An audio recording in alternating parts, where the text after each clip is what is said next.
Thank you, Mark. It's so great to see you and Marissa and everyone here from GM who made this happen.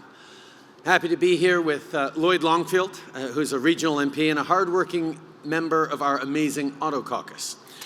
Travis of BrightDrop, Lana of Unifor, and of course, Premier Ford and Minister Fedeli. Thank you very much for being here. I want to say hi to Brian Petrie as well, the new mayor of Ingersoll. Congratulations, look forward to working with you. Look forward to showing up with lots of great announcements, but this is a big one. It's great to be with all of you to share this really good news today, but we wouldn't be here today. Even for all the hard work everyone sitting in this front row did, we would not be here today if it wasn't for these people. For all of the workers here that made this happen.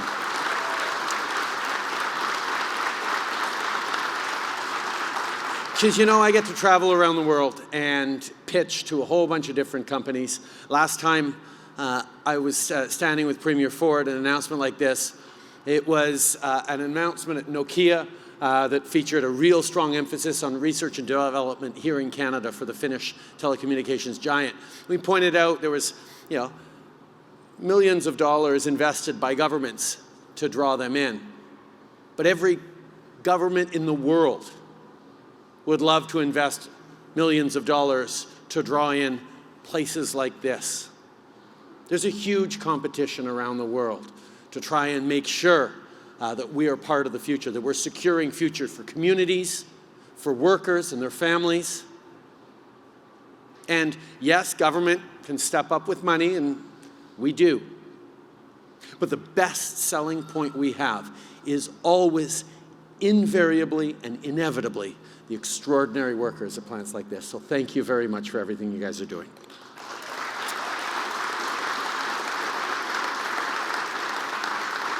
You see, 8 months ago, we announced investments to retool the CAMI EV assembly plant here in Ingersoll.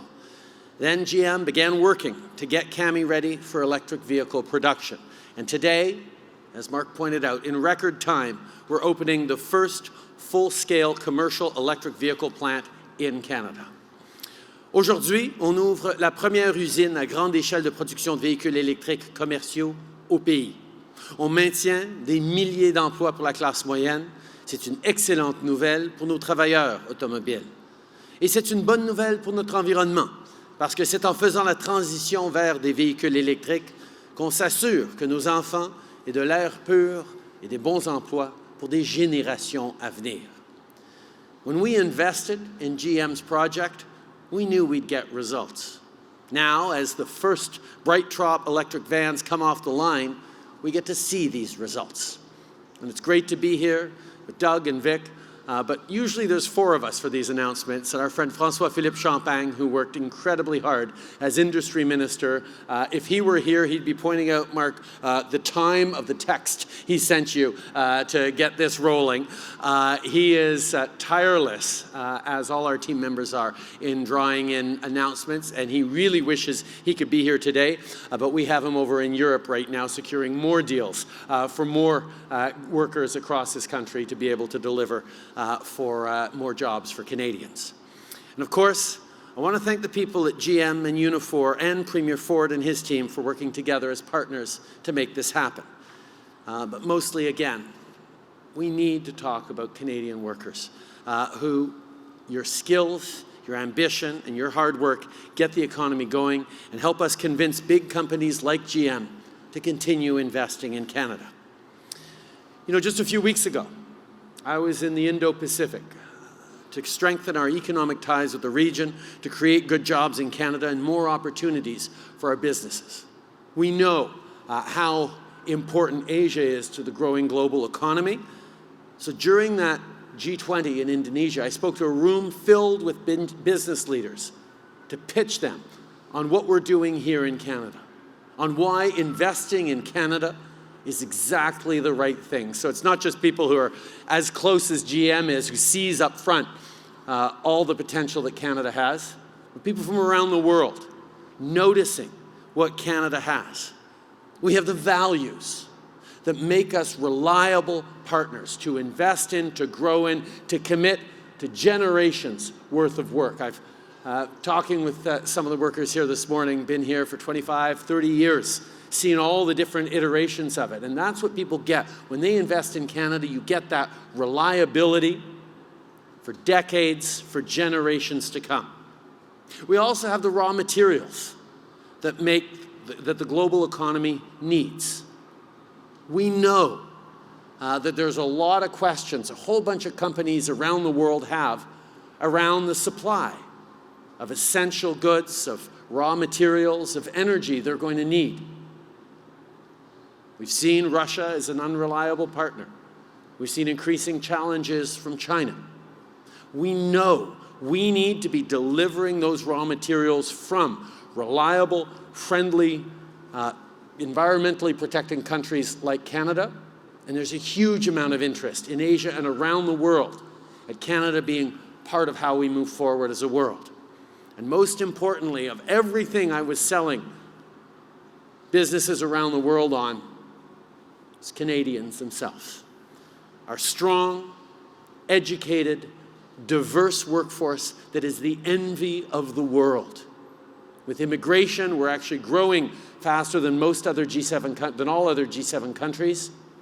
Our education system, our livable communities, the opportunities we have to build bright futures for people from coast to coast to coast, despite and because of the transformations in the global economy, gets that mix of ambition and forward thinking and roll up your sleeves hard work that has characterized and defined Canadians for the longest time.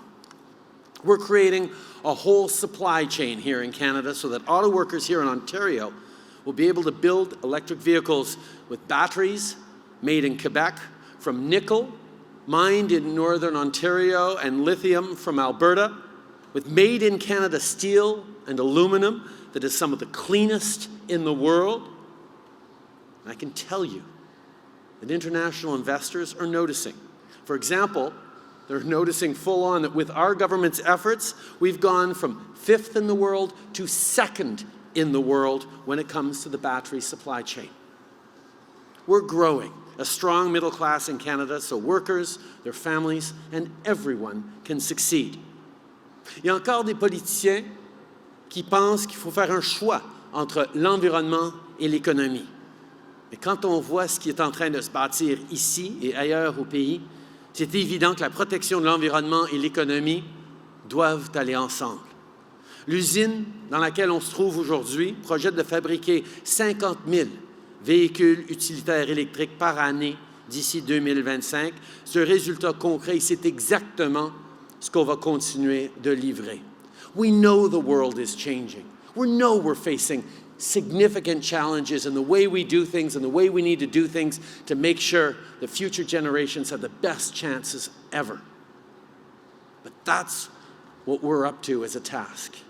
7 years ago when we first took office, we talked about the fact that climate change was both a massive challenge and a real opportunity. Well, for the first few years, we ended up talking much more about the challenge it represented than the opportunity. But over the past while, with a whole bunch of great announcements with Doug and with premiers across the country that go straight to this, people are seeing tangibly that this means good jobs now and good jobs reliably into the future.